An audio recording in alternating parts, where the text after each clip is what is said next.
a world of plastic manufactured acts and conventional copycats, the Darkness have managed to break down the accepted barriers of the popular and bring rock music back to the masses. Eschewing the hip and thuggish world of modern metal, the dynamic four-piece have revitalised rock, acknowledging the roots of the genre and returning it to its flamboyant, eccentric past. With a keen sense of fun and the excitement of rock music, the band have grown from national heroes to international icons. This is the story of the Darkness, from East Coast rockers to stadium rock gods.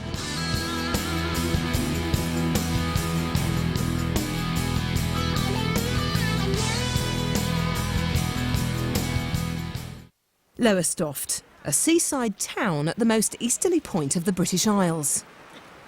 It was in this relatively inauspicious hometown that Justin Hawkins, Dan Hawkins and Ed Graham, the three founding members of Rock Goliath the Darkness, grew up.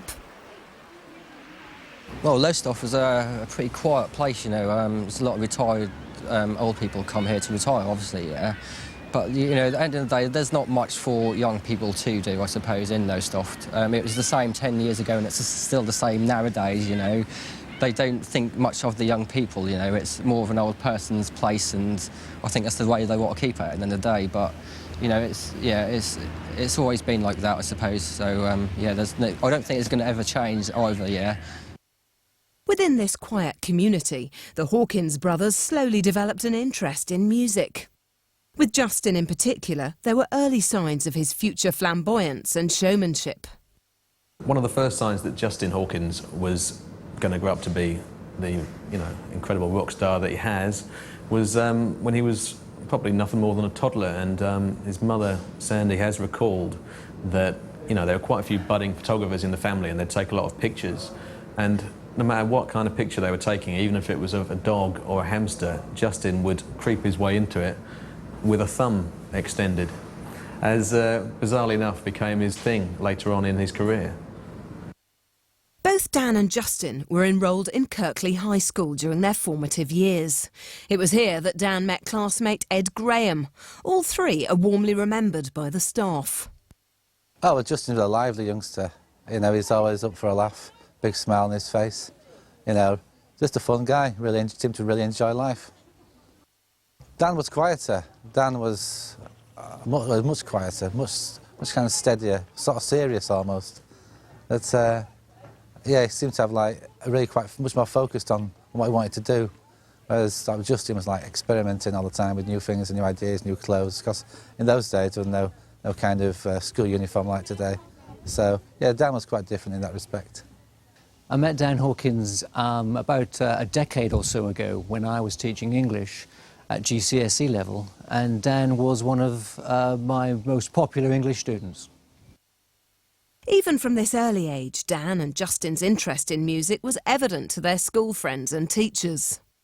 Throughout his Kirkley High days, he and his brother were always keen on that side of things. I can recall Dan putting his head around my form room door once and asking if I had any good names for a band. So I can't claim Biff or perhaps even the Darkness, but we talked about the names of other bands based on characters from books that we'd read. Ed Graham was also heavily preoccupied with music during his school years. Less eccentric than Justin and less studious than Dan, Ed is now principally remembered for his instrument of choice. Didn't know Ed that well, but he was just a drummer. Ed was the guy who came into class with his pencils, sat in front of my desk, didn't say much, kept his head down, didn't listen much, I don't think, and played the drums. It used to drive me to distraction at times, but that's what I was into. He had some beat in his head all the time, and that's what he did. He kept his head down and played with his pencils on desktops a lot. But yeah, he's a nice guy. You know, he did some work and he got good grades and stuff, but that was music. He was into drumming then, big time, and that's what I was into. How did I come to meet Ed? He'd been crazing his mother for drum lessons for some time, from what I can remember, and his mother rang me up and said, could you teach Ed? And she brought him along one day, and I brought him up the studio and let him sit down on the drum kit. and have a go, see if he had the feel, which he did. And then I went on to teach him for a couple of years after that. As a young kid, Ed was shy. He was so shy that he didn't actually have a face. His hair used to hang down in front of his face, and when you used to ask him a question, he used to part these like curtains, and this little face used to appear, and you'd get the answer, and then the curtains would come back, and he would disappear again. He was the shyest student I've ever taught. How he ever ended up in a band as exuberant as the Darkness, I'll never know. He's the exact opposite of Justin, the singer. The three young musicians began to perform in a variety of local bands and came into contact with John Allen, owner of Lowestoft's biggest rehearsal and recording studio, the Sound House. A former professional drummer, Allen first met Justin in the late 80s. Justin was insane. He was just totally off the wall, doing his own thing. He didn't really care what people thought. He obviously enjoyed what he was doing, but it was totally out of anything that anybody else around here was doing. It was completely individual. Dan was much quieter.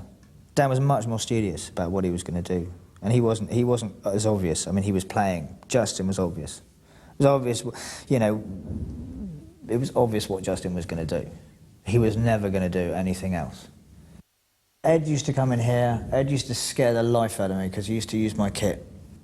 And it's an old kit and it's a nice kit. And I used to go, no, you're not. So he got stopped, which I certainly didn't feel bad about. I sort of felt guilty, but that's, you know, just from the point of view of I didn't want something reduced to match with.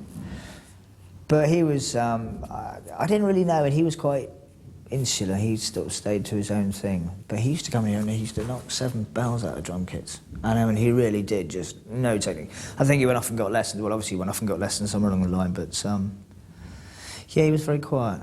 He was a strange kid, but when he got behind the kit, he was off, and I used to stand there and watch him and think, oh my God. But you know, he's done all right for himself, so good for him. Ed certainly had an innate ability. He certainly had just a natural feel for rhythm and to sit down at the drum kit and play. And he was just a natural drummer. And I think that's that, just the naturalness, his innate ability, combined with his enthusiasm for drums and music, and his self-determination. He would do more for himself than most people who I've taught. That's why he is where he is today. Being 2 years older than his brother, Justin sought his own path in the Lowestoft music circuit, leaving Dan and Ed to form their own bands. One of these was Superfast Big Muff, in which they were joined by vocalist Benson Reed. Me, Dan and Ed had a band called Superfast Big Muff, and we used to practice in Ed's bedroom. We should make as much noise as possible at the end of the day, because we could do and stuff, and we were only teenagers and stuff, but that was what teenagers do. And